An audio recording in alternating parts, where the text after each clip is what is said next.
Bonjour à toutes et à tous. Halloween approche et c'est clairement le genre de fête, avec Noël et les anniversaires, qui se prête bien à la présentation de tours de magie adaptés à la soirée.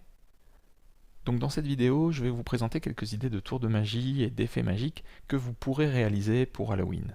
À vous ensuite de vous les approprier pour les incorporer dans des tours de votre répertoire ou bien pour créer de tout nouveaux tours qui seront particulièrement adaptés à cette soirée un peu particulière.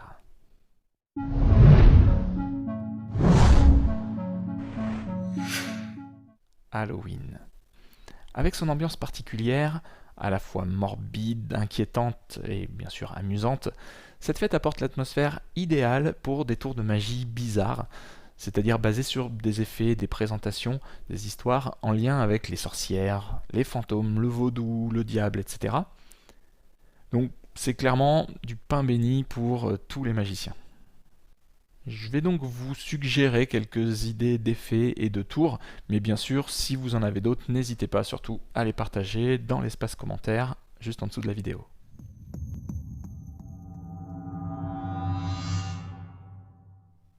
Comme vous le savez sûrement, les pics sont généralement associés au malheur, aux accidents. Bref, ils sont un peu les bêtes noires dans un jeu de cartes. Donc justement, si vous faites des tours pour Halloween, eh bien n'hésitez pas à vous servir de cette particularité, par exemple en faisant apparaître plusieurs pics les uns après les autres. Aussi, les figures, et notamment la dame de pique, peuvent servir à raconter une histoire autour des sorcières par exemple. Alors imaginons que vous fassiez choisir une carte à un spectateur et que vous forciez la dame de pique. Alors, on a déjà parlé des forçages sur la chaîne, on a notamment parlé du forçage en croix.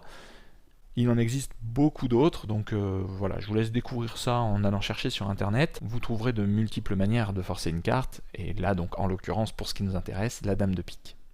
Donc vous forcez la dame de pique et vous faites un premier tour. Et donc au moment où le spectateur va révéler sa carte, à la fin du tour, vous pouvez jouer un petit peu la comédie en prenant un air un peu inquiet, en disant que vous avez un mauvais pressentiment, parce que déjà l'année dernière, à Halloween dernier, la dame de pique, vous avez joué un peu des mauvais tours. Et vous pouvez tout à fait enchaîner ensuite avec un tour de carte ambitieuse. Vous savez, c'est le tour où la carte du spectateur est perdue dans le jeu et elle réapparaît systématiquement au-dessus du jeu ou en dessous. Vous avez certainement déjà vu ça. Donc là, vous pouvez le faire tout à fait avec la dame de pique. Donc, par exemple, vous prenez la dame de pique, vous dites simplement que vous voulez vérifier quelque chose, donc vous faites un faux mélange en contrôlant la carte sur le dessus, et ensuite vous tapez par exemple, ou vous faites une passe magique, et vous retournez, et vous montrez que la carte est toujours là. Il y a énormément de manières de faire avec les levées doubles, avec les fausses insertions au milieu du jeu, voilà, il y a beaucoup de choses à faire avec ça. Donc si vous avez dans votre répertoire un tour de carte ambitieuse, donc avec cet effet-là, vous pouvez tout à fait l'enchaîner ensuite avec la dame de pique.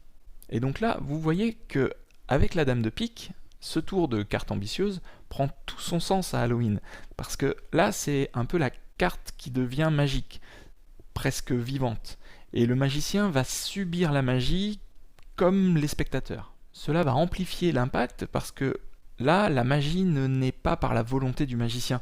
Vous voyez qu'elle semble un peu réelle, presque incontrôlable. Et donc pour Halloween, ce genre de mise en scène est tout à fait adapté.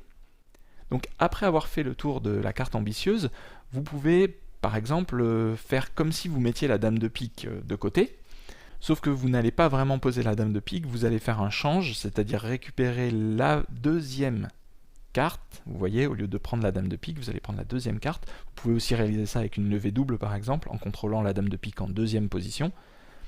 Bref, vous allez faire un change de carte, et vous allez faire croire que vous mettez la dame de pique de côté, pour être tranquille et l'enlever de la soirée, on va dire, pour qu'elle ne participe plus au tour de magie de la soirée. Bien sûr, elle est toujours ici, donc vous allez pouvoir vous en servir, par exemple pour la forcer à nouveau à un autre spectateur. Ça devient un peu la dame de pique infernale, comme si c'était une sorcière que vous n'arriviez plus à contrôler. Donc à vous bien sûr de trouver une histoire à raconter autour de ça.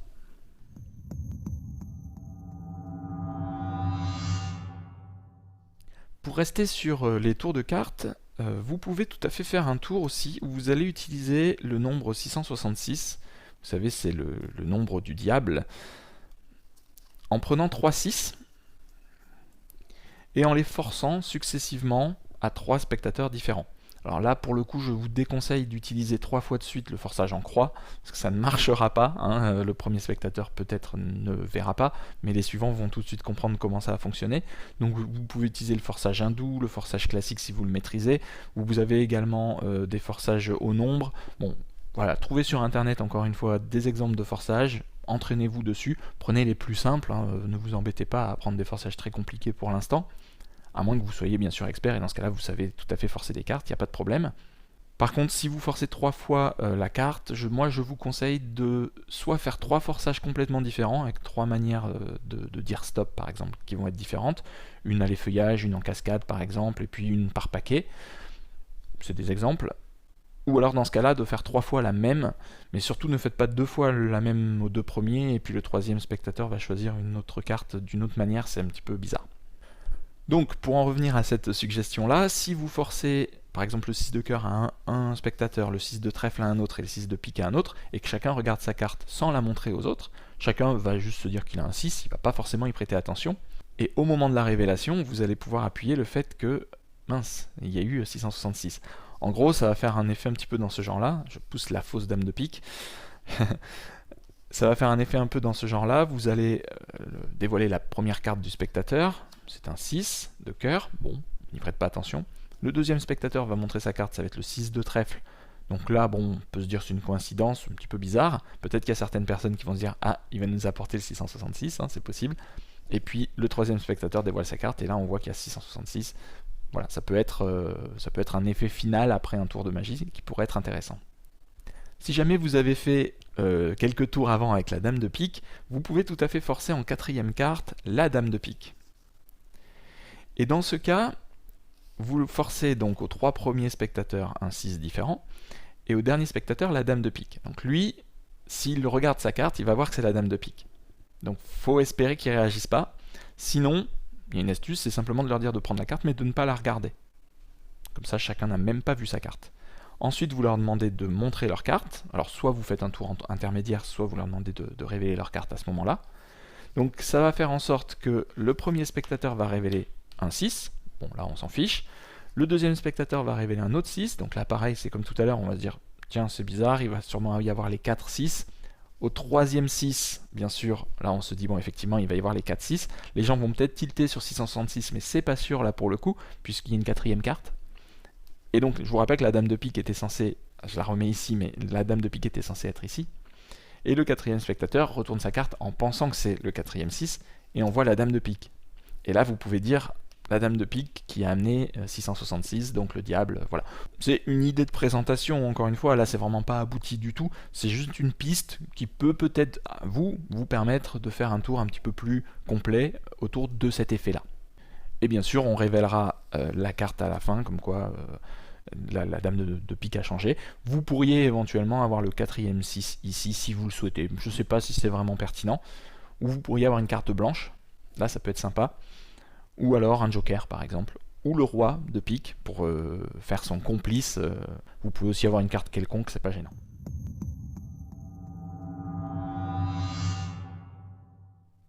Une autre idée de tour que vous pouvez faire avec les cartes à Halloween, en lien cette fois-ci plutôt avec les fantômes, vous pouvez tout à fait imaginer un tour où une carte quelconque, ou encore une fois la dame de pique, ou le joker, peu importe, ou la carte choisie par le spectateur, va devenir blanche, avec donc des cartes spéciales qui sont des cartes blanches que vous trouverez dans tous les magasins de magie sans aucun souci, et éventuellement finir toute blanche.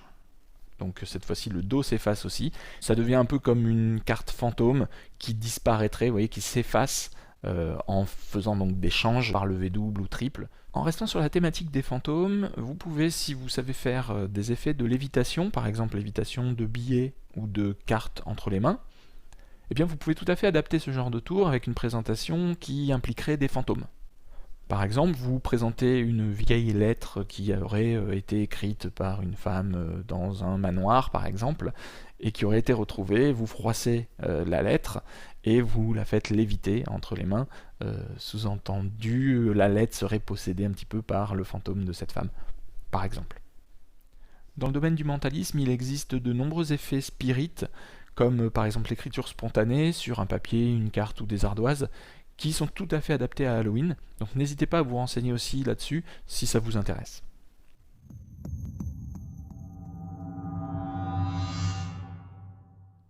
Enfin, je ne pouvais pas vous laisser sans vous expliquer au moins un tour de magie. Vous le connaissez certainement parce que c'est un grand classique de la magie et c'est le tour d'Halloween par excellence. C'est le fameux tour de la clé hantée. Il y a environ 300 ans, en Angleterre, un manoir a été retrouvé entièrement brûlé.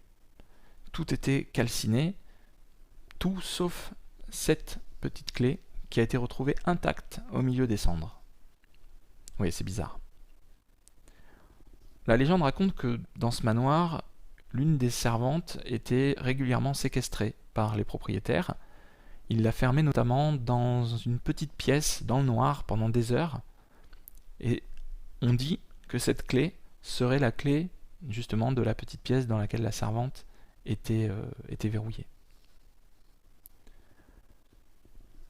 Les gens du coin disent que peut-être que la servante aurait mis le feu pour se venger, aurait brûlé tout le manoir, et que son esprit serait contenu dans cette petite clé. En tout cas, le brocanteur qui me l'a vendu m'a dit cette histoire-là, et il m'a dit surtout faites attention le soir d'Halloween, que l'esprit ne revienne pas. Alors bon, j'ai été un petit peu sceptique, et je me suis renseigné un petit peu, et je vais essayer quelque chose.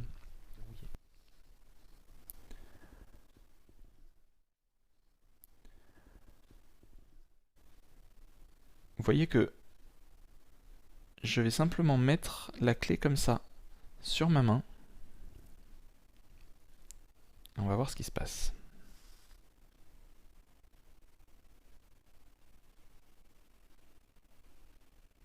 Vous voyez quelque chose? À part que je tremble.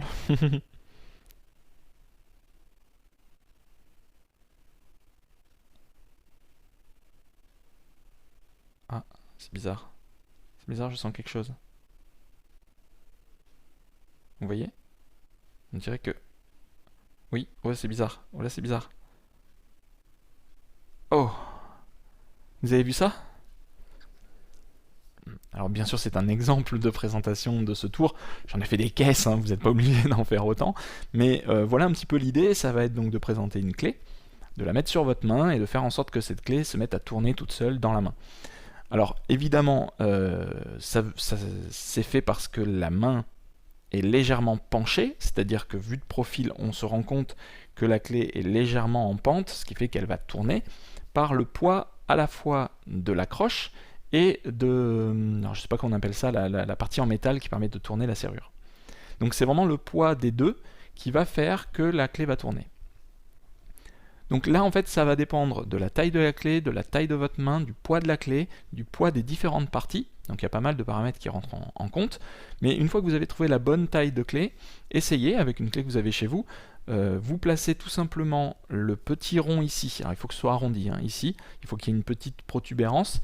Vous le placez sur la peau ici de votre main.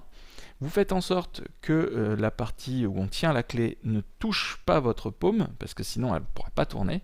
Donc il faut la décaler pour qu'elle puisse avoir la place de tourner.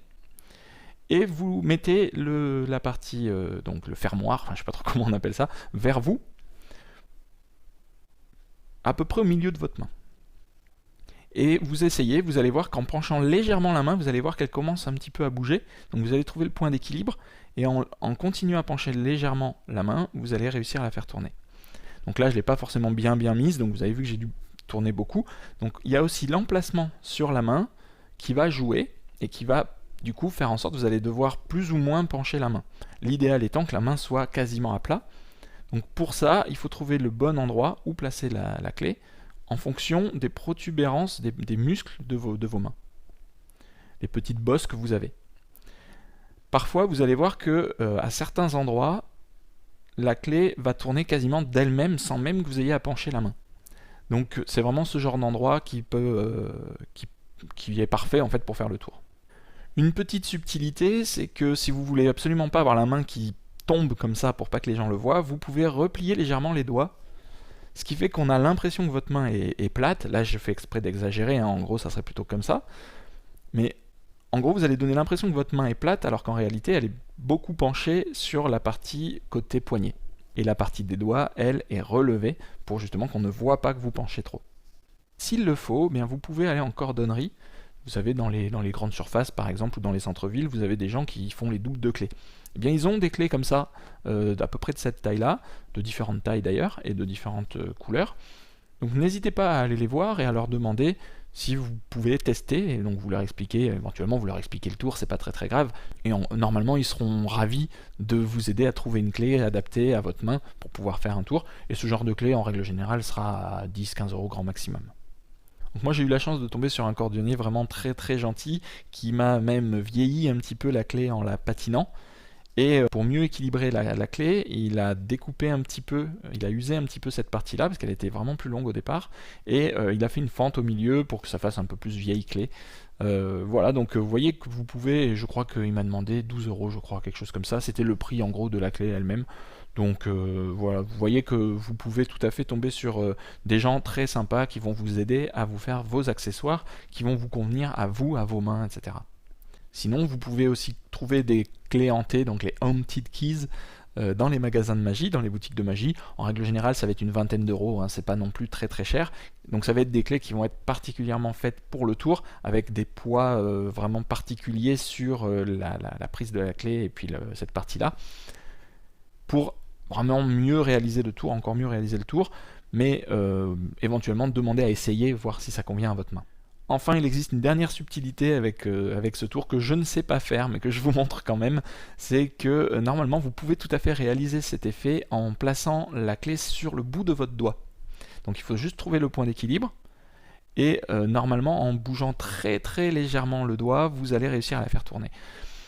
Moi je suis pas très fan, parce que autant la main on peut la maintenir, même éventuellement on peut demander au spectateur de tenir les doigts, pour montrer qu'on ne penche pas, parce que finalement on va pencher cette partie-là.